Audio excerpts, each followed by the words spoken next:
A long time ago, in a small town, there was a man named Daniel who believed that every person who smiled at him was a friend. That single belief would cost him everything he had built over 15 years of hard work.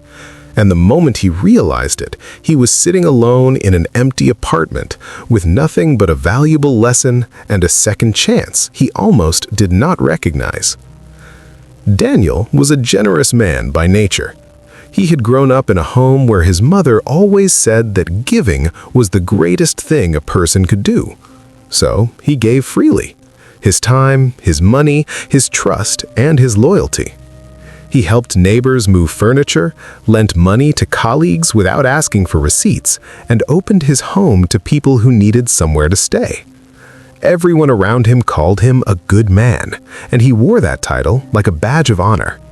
What he did not realize was that not every person who accepted his kindness was returning it with sincerity. The trouble began when Daniel met a man named Marcus at a local business gathering. Marcus was charming, well-dressed, and spoke with the kind of confidence that made everyone in a room turn their heads.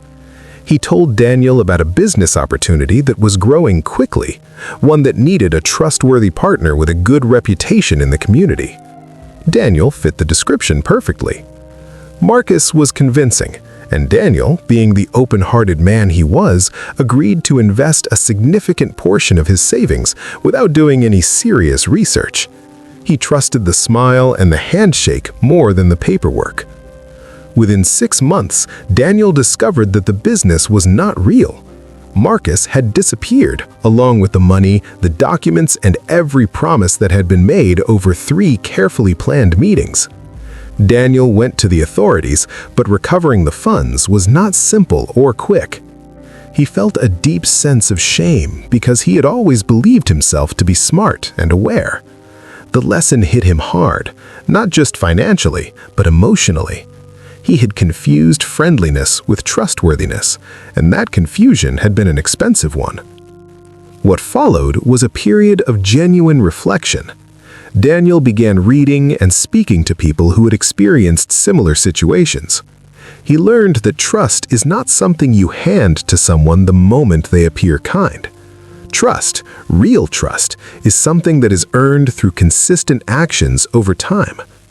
Research in behavioral psychology supports this understanding, showing that humans are naturally inclined to trust those who mirror their own energy and enthusiasm, a tendency that can sometimes be taken advantage of if awareness is lacking.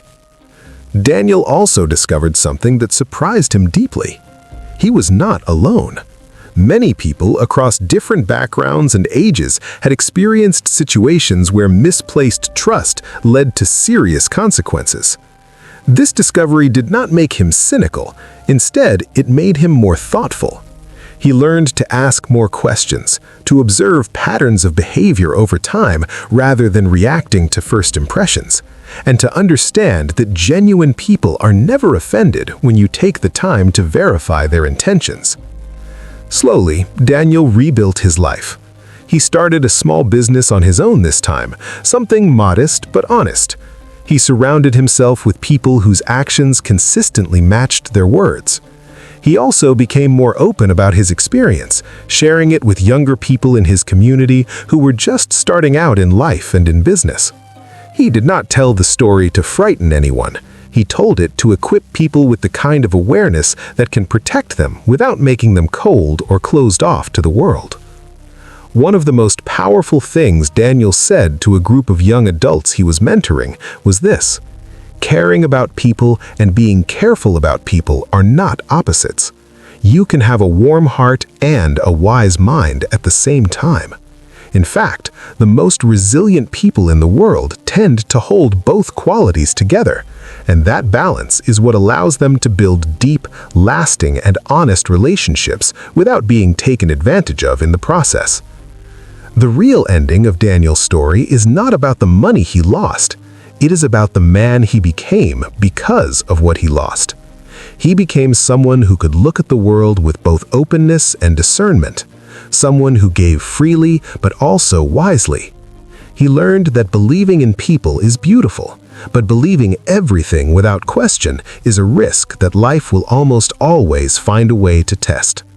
So, the next time someone offers you something that feels too easy, too fast, or too perfect, pause. Not out of fear, but out of wisdom. The greatest gift you can give yourself is the ability to see people clearly, not to see them as threats, but as who they truly are. That kind of vision takes time to develop, but once you have it, no one can ever take it from you.